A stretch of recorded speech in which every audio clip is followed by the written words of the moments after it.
Oxigenoterapia é um dos temas mais básicos da nossa formação, mas só porque ele é básico não quer dizer que seja fácil. E, inclusive, muitos de nós saímos da faculdade, formação acadêmica, formação de residência, sem saber dar um aporte adequado de oxigênio para os nossos pacientes. Nesse Doc 360, a nossa ideia seria relembrar alguns conceitos básicos, desvendar o fluxômetro, que é algo que nós médicos não nos atemos muito e nós deveríamos, a escolha adequada de dispositivo de fonte de oxigênio para os pacientes e alguns dispositivos de assistência ventilatória através de suporte pressórico. Mais para frente a gente vai entender juntos o que significa tudo isso. Toda vez que eu chego num plantão, o que eu quero? Um plantão tranquilo. O que eu recebo?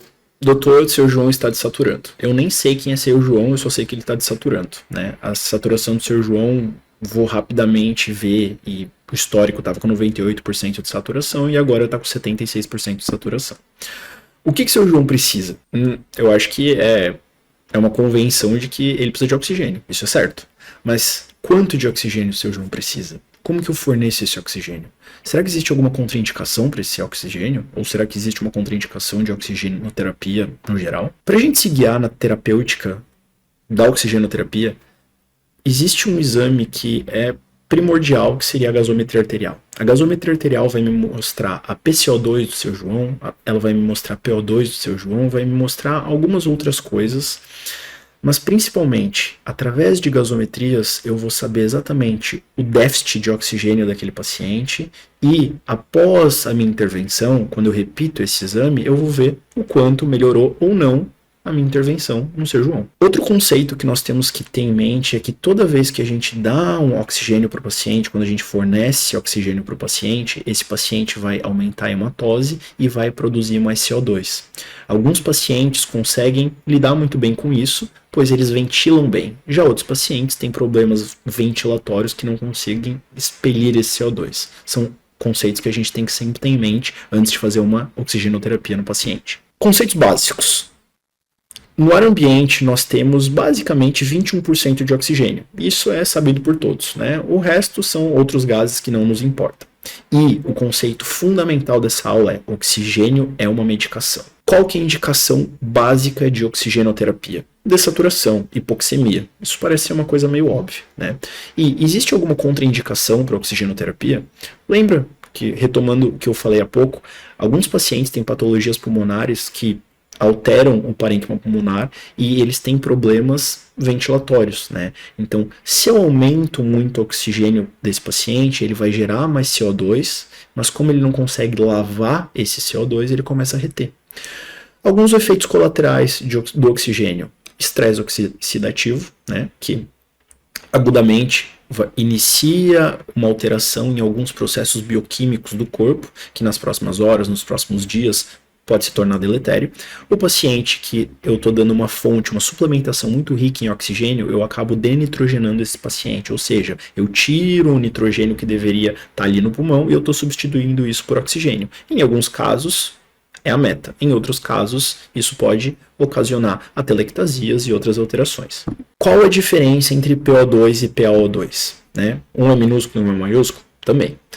O minúsculo, o PaO2, é a pressão arterial de oxigênio no sangue. A PaO2 é a pressão parcial de oxigênio nos alvéolos. Lembra que são pressões diferentes em ambientes diferentes. Um, o gás diluído no sangue, o outro, o gás chegando no alvéolo para assim começar a troca. Por que é importante saber isso? Porque quando a gente trata de dinâmica pulmonar, é interessante nós sabermos o quanto o paciente recebe de oxigênio e o quanto de fato ele está conseguindo utilizar. Os pacientes que não estão conseguindo utilizar de forma adequada são os pacientes hipoxêmicos. A hipoxemia é uma diminuição da pressão parcial de oxigênio no sangue do paciente.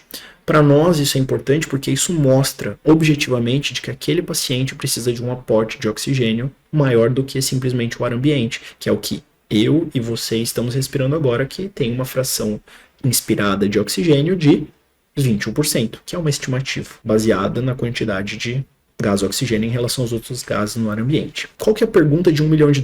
Por que o seu João está desaturando? Não sei. Eu sei que eu vou suplementar oxigênio para o seu João. Se eu não achar a causa dessa dessaturação, eu não vou conseguir tratar. e o seu João vai continuar desaturando, saturando e pode piorar a patologia intrínseca. O que eu quero dizer com isso? Se o João tem uma pneumonia, fornecer oxigênio melhora a pneumonia dele?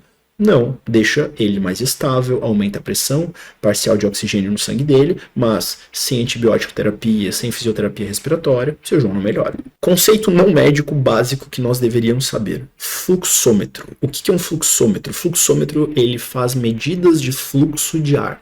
Então, a gente vai olhar um fluxômetro desse a próxima vez que nós indicarmos oxigênio para alguém, a gente olha para um fluxômetro e vê. O meu fluxômetro, ele vai até quanto?